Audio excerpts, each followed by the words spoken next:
What year is it?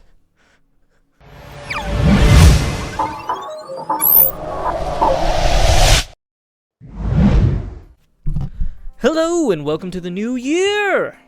Can't believe it's a new year already. Yes, it's already February, and I know, it kind of took me a while to get this one done, but here I am, I'm doing it. Look, I need to play all the games, I need to write the script, and then I gotta sit here and record it when I feel like it, and today I just happen to feel like it. So I'm gonna do that. Just finish the stream, and I'm like, hey, you know what? Let's work on this review. Let's do it. So now, here I am. But anyways, there's not much to say about this, it's January, the start of the year. I want to get right into the reviews, because we got a good amount of games to do. So, let's get right into it. I don't want the video to be too long, so let's go.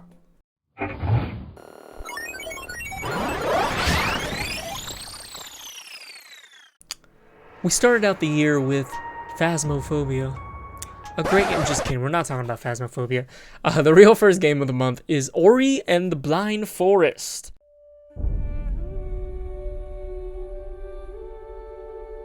I've heard so many good things about this game, and I was a bit eager to play, but before that, I was a little hesitant.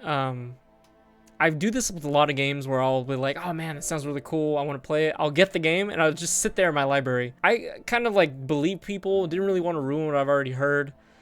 I'm sure that's just an excuse I made up when I wrote this script, but if I'm really going to get a feel of the game, I have to actually play it, and so this streaming YouTube series is a great way to just get myself out there and play the damn game, because it motivates me to be like, hey, you're gonna be on live television even though nobody's watching you. Just play the damn game. And so I do that. Play the game. Playing it without anybody else's opinions would be great, but I don't have that luxury, so I just don't have that privilege to play a game without any opinions, because I always watch videos on everything.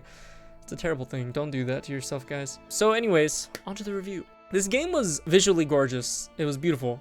For 2015, it still holds up. I know 2015 wasn't that long ago. People tell me that all the time, but to me, that's 6 years ago. Come on. I think art has changed a good amount by then. Technical stuff, maybe. Maybe I'm just stupid. I don't know. But anyways, it has a decent story. It kept me going throughout the thing. I was wondering what was going to happen. Even though it's a little predictable, the ending wasn't so much. I was actually excited about the ending. I saw no technical issues, so didn't really get anything wrong, any docs on that part. I had a great playthrough. I was frustrated a lot of the times. It was very frustrating, but it was only because I was wrestling with the controls. I felt like I had a lot of too many buttons on the keyboard. I probably should have played it on controller. I look at that now, so I'm not gonna knock it down for any of that, because honestly that was on me. I should have played it with a controller, and honestly I could have changed the key buttons, but I'm too lazy, so I don't do that. So again, not knocking it for that. The different powers you get throughout the game are really great. Had me left to desire a little bit more, though. It lacked agency in the game when you're picking your skill tree.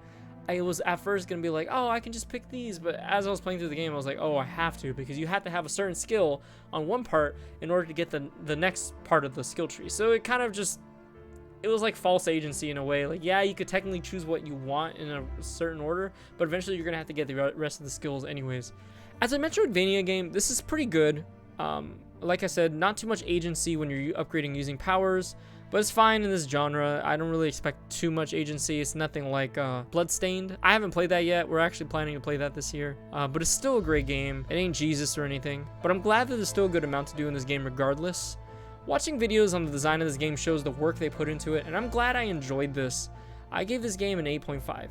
It suffered in the agency department like said previously, but the rest of the game makes up for it definitely. I put in about 7 hours into this game. Honestly, I wouldn't trade it for the world. As frustrating as it was, I had fun making the Some Play video. If you guys haven't checked it out yet, please check it out. I worked really hard on that, and would love your feedback on that, please. I want to do some more for the rest of the games on this list as well, so we'll see how that goes. Alright, on to the next game.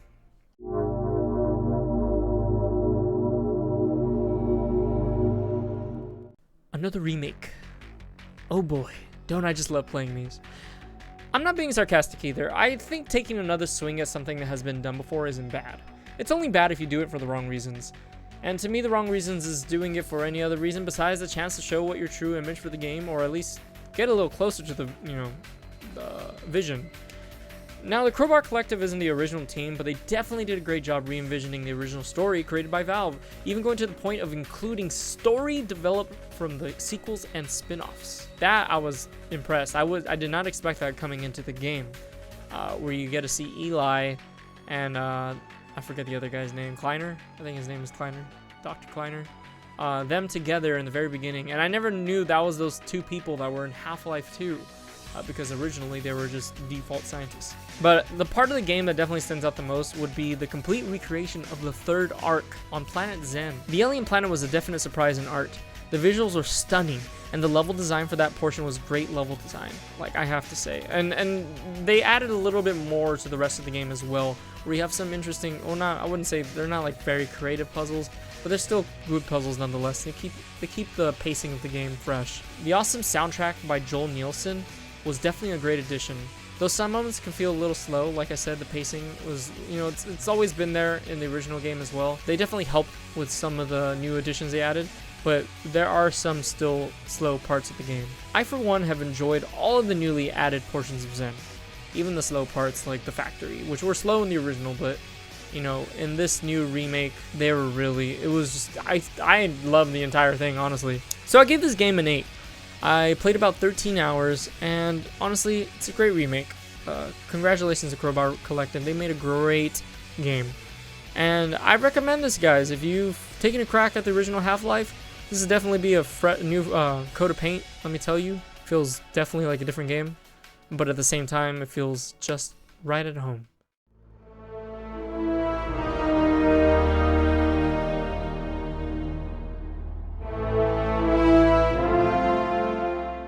I took a chance with Hitman. I've heard so many good things about this game and wasn't doubtful about that. My issue is the fact that I have a severe bias against stealth games. I'm just not very good at them, and well, I'm a very impatient man. So it's really hard for me to get past these kind of games. You just should have seen me on the Breath of the Wild part where you have to sneak through the what are those people? I forget their name, but the clan to get through their hideout. I hated that part so much. I still had a lot of fun with this game, though the clock was definitely ticking for me during this playthrough. For a 5-year-old game similar to Ori, it still looks amazing. Oh my god, it's beautiful. And I was looking at the gameplay for part 2 and 3, and those look just as good, so maybe people are right. It hasn't been enough time to get like a big change in the technical department. The world feels very much alive, despite sometimes the AI being really finicky. Not buggy, really, but just strange. I guess it's hard to program a really competent AI. But due to a lot of my impatience, I found myself in silly situations that I was surprised that I got away with. But see, that's the thing about this game. Despite it having a very dramatic story, which helps even more with the amazing level design, doesn't take itself too seriously. The deaths can be comedic sometimes. Should have seen here. I'll put one up really quick. This was my favorite one out of all of them.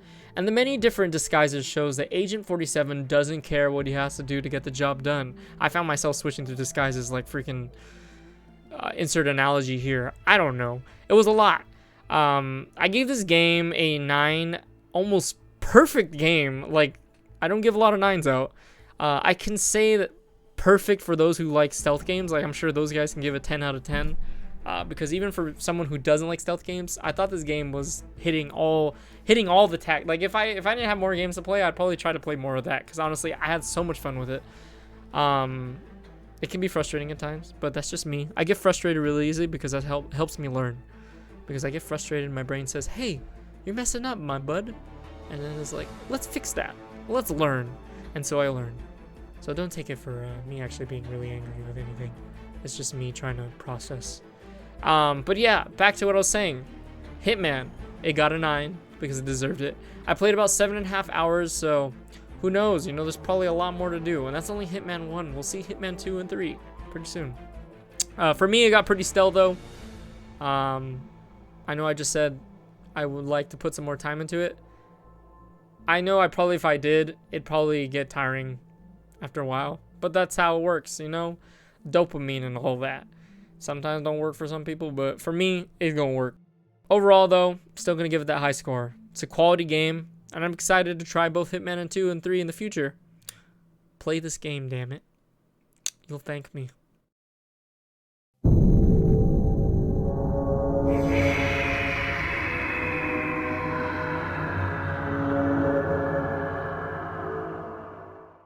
Yet another remake. Seeing a pattern. I love remakes. Nostalgia fuels me. Damn it. Now, despite that, I had a lot of gripes with this remake. It was beautiful, but lighting was strange and kind of conflicted with the original feel of the game. Some of the movement messes with some of the puzzles. Pixel perfect movement is very important, guys. In a way, it was like a little too free flowy. You know, you need a little bit of balance on that point. You're probably like, what the hell does that mean? What I'm saying is, when you move, you can move in between sections. So like, it's not gridded out.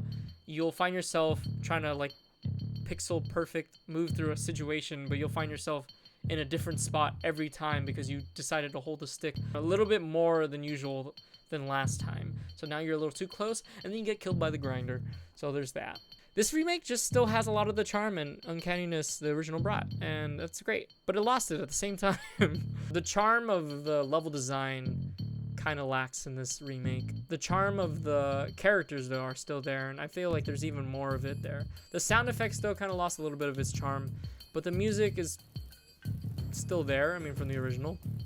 They added some questionable music choices. It's not a terrible remake either. What is this song, though? But maybe the limited hardware at the time brought the charm out of the original. Who knows? But what I do know is that the remake ain't it, Chief. Let me tell you that. Now, despite that, as a game, this entry is still solid. I gave this game a 7.75 with 7 hours of playtime. A lot of the good stuff in the original, such as the great score, the great world building, the original vision by Lorne Lanning, and the awesome characters, grouped together with the new voice acting, new level design that can have some oscillating pacing, overbloom, like I said, in the lighting, but a lot more Madawkins to save. I'd still recommend playing this game, but for sure check out the original if you get a chance, and on the PlayStation if you have a PlayStation, or on the PlayStation Store. I think they have it on there. But anyways, guys, definitely recommend this game still, but like I said, recommend the original as well.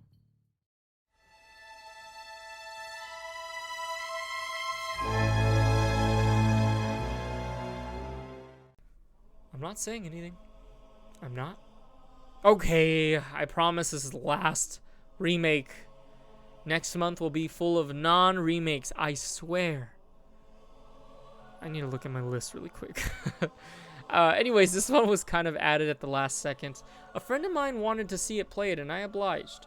If you want to see a game played on this channel, check out my Patreon, which is connected to my YouTube page. Thank you, Iron Brigade, for choosing this game, and thank you for driving me crazy with this game. Now onto the review. So this game was something I've always wanted to complete as a kid. I never got past the cathedral. And so, well, I got past that in like the first day in less than an hour in this playthrough. I wasn't the smartest kid. So first things first.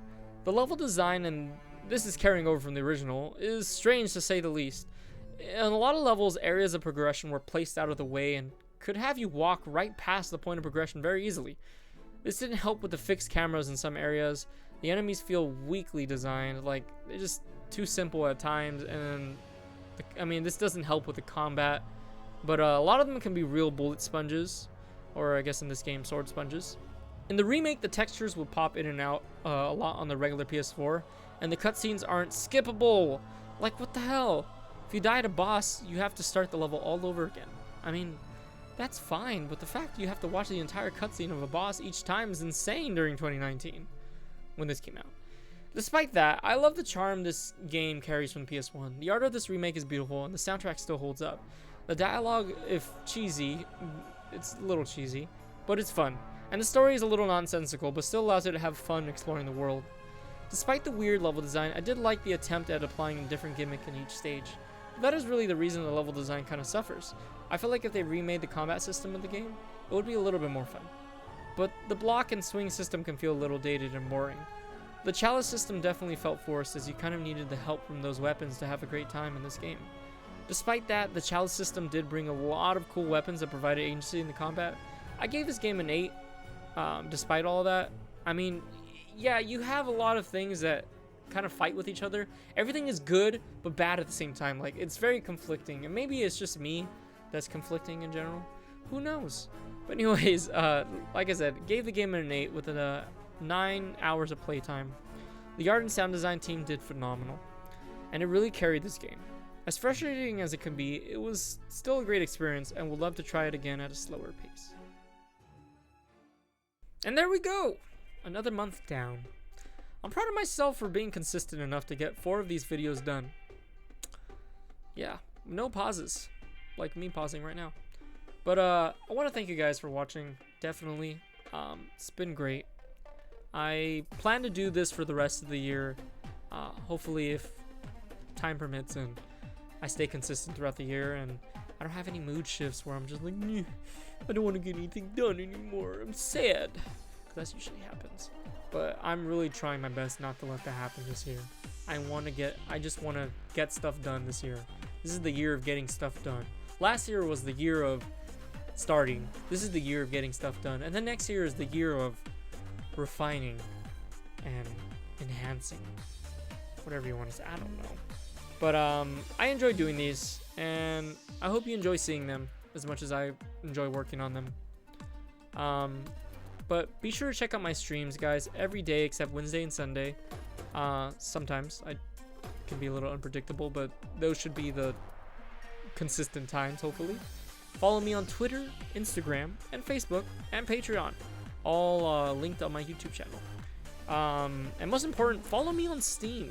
I have a lot of things to offer on there. You know, my friendship, my game recommendations, and my library. Just kidding, you can't have that. But anyways, guys, thank you again for watching. Remember to like, comment, and subscribe. Please subscribe and ring that notification bell, please, because I deserve it, and you deserve it. Without further ado, guys, take care, have a good one, and I'll see you in the next video, or the next stream, wherever you see me. I don't care. Alright, bye.